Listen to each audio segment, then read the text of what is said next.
take. They are both here alongside Skip Bayless and Stephen A. Smith. What's up? How y'all doing? It is great to see you. You look nice today. What's up, big boy?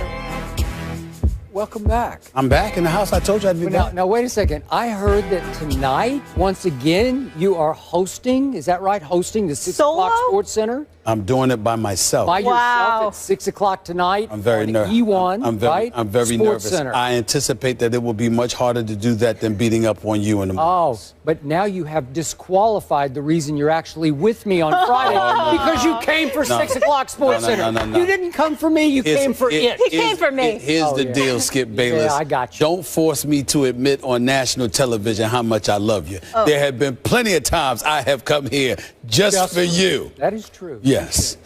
Next question. You're going to be fantastic tonight. I hope so. I hope so. I don't Please. know about that. Oh, Skip, whatever.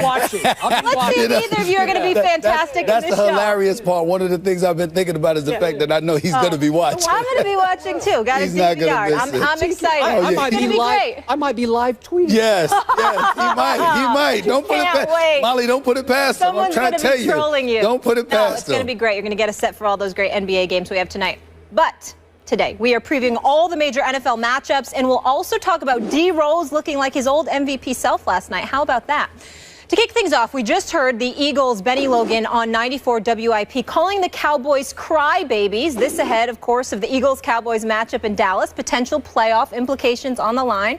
Stephen A., do you agree with that description, crybabies? Crybaby. You know, I can't wait for this. here's my thing. They're fans. I'm not sure I could classify the Dallas Cowboys as crybabies.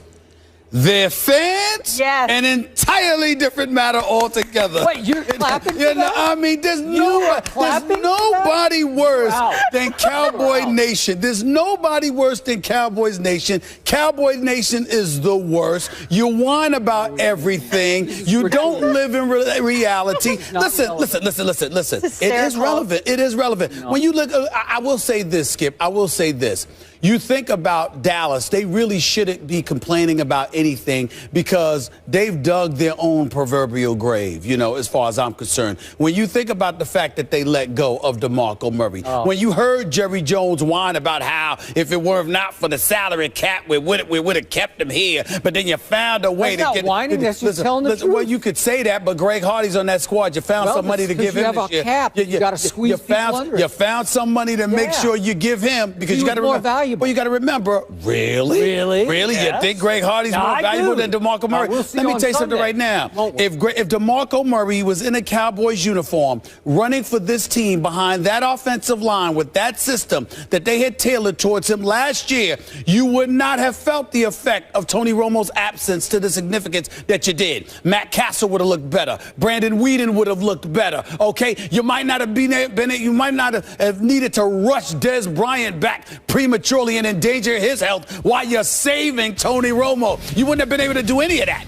But because you lost, because you could have come up with the extra 12 to 14 million for DeMarco Murray, okay, this is the situation that you find yourself in. You're relying on a Rolando McClain who's back after he sat up there and violated their substance abuse policy. You got Greg Hardy. Don't get me started with his history. You got Randy Gregory, who had issues with the weed, even though that's not a monetary thing because you just drafted him, and now he's doing some things for you. You lost Callahan, who was coaching your offensive line. You lost a lot of things. So I'm looking at it from the perspective, Skip Bayless, that I wouldn't call them crybabies per se, as in a literal sense. Yeah. But I would acknowledge that they certainly foster the mentality of the legit crybabies existing within Cowboy Nation. They sit up there and use their fan base like Skip Bayless to sit there and bloviate on their behalf. And you know what they engage? Because you know me, I love to watch my politics. You know what the Dallas Cowboys engage in, Skip Bayless? It's called plausible deniability. They sit up there and leave it to guys like yourself so they can turn around and say, Who, us? No, we're not complaining about anything. That's him. When in fact, it's them. Them? So good to have you back, Stephen You A. are calling the Dallas Cowboys crybaby. I'm calling Cowboy Nation crybaby. Oh, I think you. Yeah. Cowboy Nation crybaby, and I think the Cowboys themselves.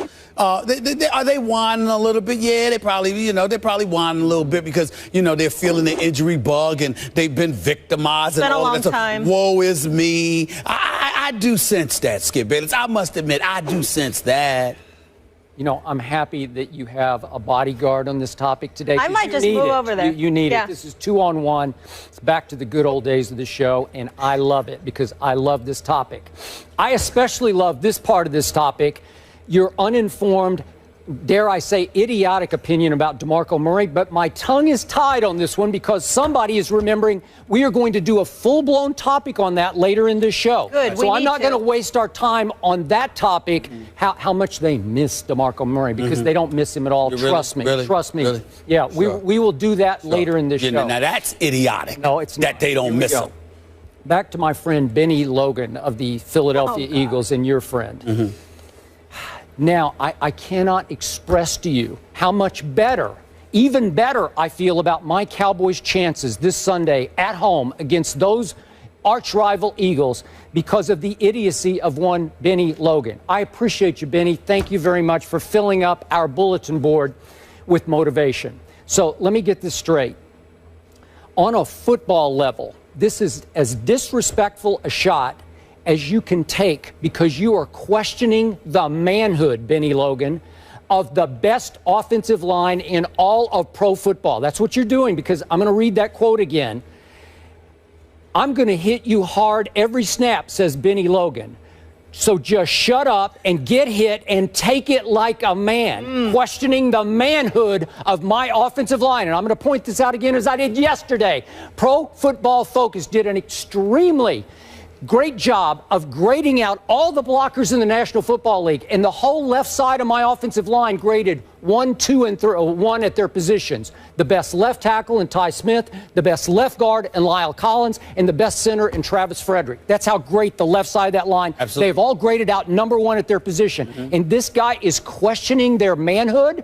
Thank you. I love it. And thank you to Eric Rowe, a rookie, no less, who chimed in off Benny Logan and took a shot at the great Jason Witten, calling him a crybaby. We are talking about Jason Witten, the toughest, clutchest tight end in the NFL right now. Right now, just on toughness and clutchness, I'll take Jason Witten as a long-time proven tight end. I'll take him over Rob Gronkowski to make the catch at the moment. Again, Rob's coming along. He'll be better than Jason Witten. But Jason Witten's going to be in the Hall of Fame. And you're calling, as a rookie, you're calling him a crybaby, that he's looking for flags on everybody. Are you kidding me? Thank you. Whatever your name is, Eric Rowe. Really? Thank you. By the way, that's glass. I realize that. I've broken it before, and I might break it before this topic's over because I am loving this. Be careful, Okay. Financial. So, you could afford to cover it. I want to remind you that, as Des Bryant will remind his team, the Eagles over-celebrated last Thanksgiving when they kicked our tails. They had us for turkey dinner. Remember that game? And you were bloviating the next day on First Take about how it's over for my Dallas Cowboys. And then what happened? They went to Philly and kicked your tails a couple of weeks later, thanks to Des Bryant on the field pointing at every Eagle saying, we're going to get you back.